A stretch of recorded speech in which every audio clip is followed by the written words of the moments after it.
Yeah, part of our goal, really going in was to not only, of course, cover the shows that the world and the people who host those shows, the world knows, but to really give a voice to shows that maybe you haven't heard of, but really should consider listening to. Yeah. And so every month we have multiple under the radar features. Every month we have multiple off the charts selections, and then every month we have our Hot 50. Um, Basically, it's like if you think about like Billboard and sort of the top 40 shows or whatever, it's it's the podcast magazine Hot 50, which are shows that aren't the list 1 through 50 isn't based on um, downloads, isn't based on subscribes, isn't based on influencer count. Like it's not based on anything other than fan voting. And so that, between those three pieces of the puzzle, under the radar, off the charts, and the podcast magazine Hot 50 chart, it's really exposed folks to shows that normally they wouldn't have an opportunity to even know about. Yeah. And so, and a lot of the features, a lot of the features on the monthly, where we go more in depth with folks in the actual written pieces there, the more in depth written pieces.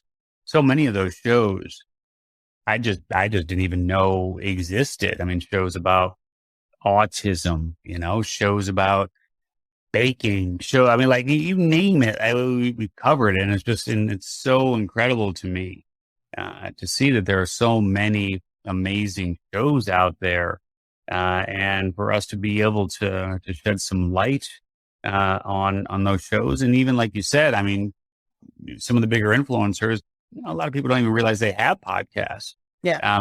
So to be able to shed some light on what's going on here in the space, it's pretty cool. Well, with these Hot 50 shows, is it all nomination based, or do you guys like just put out a list? How does that work? Yeah, it's strictly fan voting. And, I mean, it's what gives everybody a chance to get onto the list, right? So just podcastmagazine.com/hot50. And, we encourage podcasters, of course, to encourage their audience to vote for their shows if they want to see them on the chart. And a lot of people do. That's awesome. But what I also love is that you don't just have the Hot 50, you also have pretty inexpensive advertising for podcasters. Tell me a little bit about that. Yeah, we, between, our social on our web and our digital edition of the magazine, the print edition of the magazine, we're reaching well over 50,000 folks every single month. And yeah, I mean, there are ways to get advertising and exposure in the magazine for as little as $250. And even nowadays, we've tried to keep it pretty accessible for folks who want, really nice visibility in the magazine.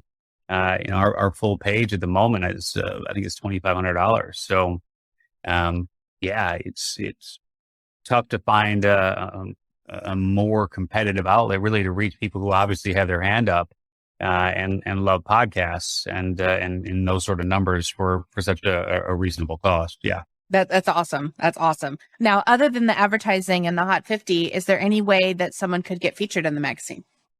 Sure. Yeah. I mean, we're always looking for awesome shows and people to profile. So the best way to make that happen is just simply reach out for the appropriate category director.